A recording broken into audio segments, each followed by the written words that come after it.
In this video, I want to emphasize the following. I've said this before, so it's not something new. In this walk by faith, when you are renewing your mind, when you're progressing in walking in God's strength, the enemy, that's Satan, he will send people in your life for you to prioritize. He will. Why? Because Satan wants you to focus primarily and solely on pleasing other human beings and not on pleasing God. Let me repeat that. Satan wants to charge you with taking care of others so you lose sight of doing God's will. That is what Satan wants to do. Satan will promote family values. He will promote marriage values. But why? Let me explain.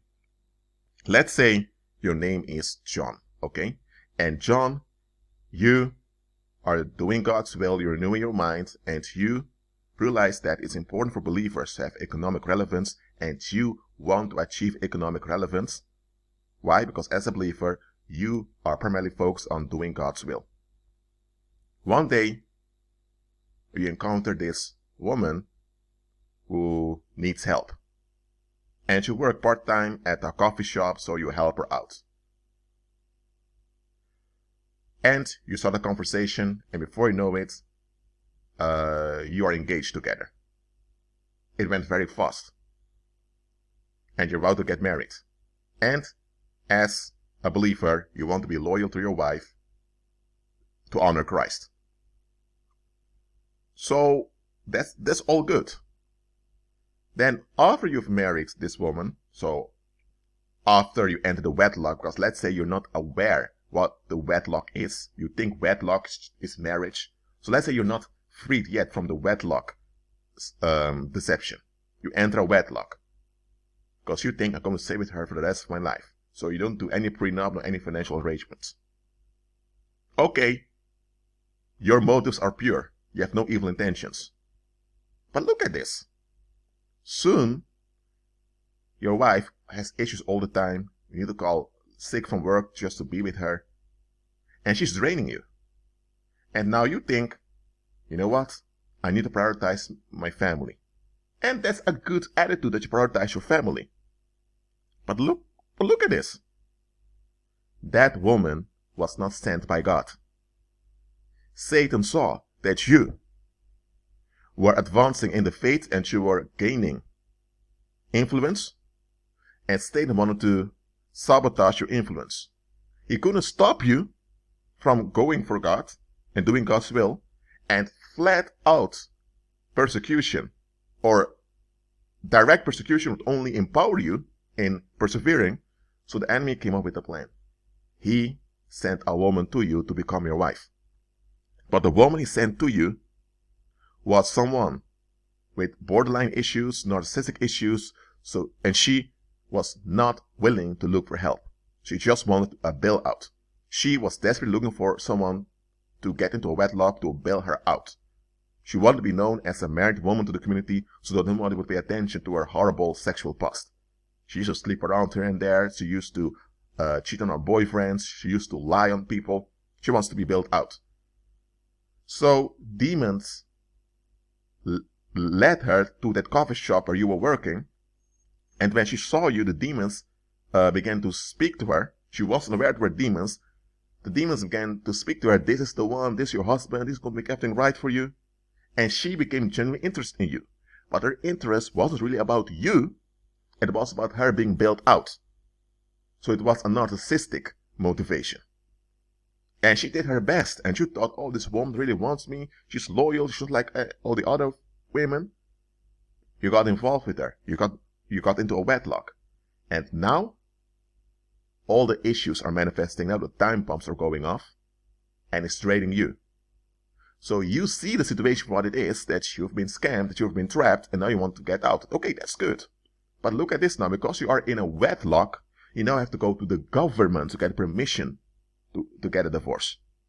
And if you get a divorce, half of what you worked for will be hers. And you have to pay alimony to her.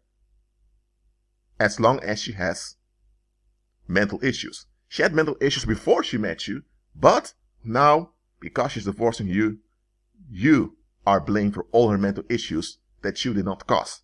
Mental issues she doesn't want to face and she doesn't want a solution for. So now, even if you divorce her, for years or maybe a decade or maybe 2 decades afterwards, you're still affected and in a negative way by that short-lived wedlock. Because you know that if you would have stayed in the wedlock, it would have destroyed you. What happened here? You were, let me say this, the church you attended preached marriage values, that you need to prioritize your spouse, prioritize your family. All of that is good. But they forgot to give you the context. All of those values matter if you're with the right person. Or with the right human being, better said. If you're not with the right individual, that means someone that wants solutions and wants to contribute to a long-term good future. If that's not the individual, then you are trapped. But they often don't teach you this part. They only teach you have to be loyal, you have responsibilities. They blackmail you by preaching good values. Those good values are good values, but they preach it in such a way to blackmail you. Because they're used by enemies. So when the enemy sends a distraction to you, you'll be trapped by the distraction. And now you will feel guilty wanting to get away from an individual because you will feel as if you're neglecting your responsibilities. You're not. Look, there's nothing wrong with family values and marriage values. Just realize that if it's not in a Christ-centered context, it will be your doom. And this doesn't only count for marriage situations. This priority trap, you need to watch out for it. Just because something is the right thing to do doesn't mean you should do it. If, for example, you became born again and your spouse is anti-Christ, he is a bitter reprobate against Christ, why are you staying with that spouse? Why?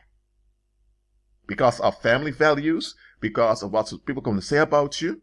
No, that individual is a reprobate. He is bitter against the Most High and you're serving the Most High. Sooner or later, demons can use him to kill you, literally. Are you going to allow that to happen? Or are you going to allow Satan to use that reprobate spouse of yours to train you and hindering you from walking by faith and hindering you from walking in life and abundance? Are you crazy? You should have healthy priorities as a believer. But those priorities must be Christ-centered. Christ should be the center and he should be the context. When something doesn't line up with Christ, it should go. Whoever they are, what that relationship, it has to go. Period. Satan, on the other hand, puts the focus on your obligations and responsibilities to your fellow human beings. He does that not because he cares about the quality of your relationships, neither does he care about the well-being of human beings as a whole. He just wants you to be occupied with human interests so you will not be able to see the bigger picture. When you are consumed or when you are trapped by focusing on human affairs, what happens is you will not notice when people around you are becoming toxic because you're so focused on doing the right thing and being a good man or a good woman that you don't realize that Christ is telling you to get out. When Christ tells you to get out of somewhere, get out of that place. Well, that's it for now. Hope this clarifies something for you. Just keep agreeing with Christ. Be at peace.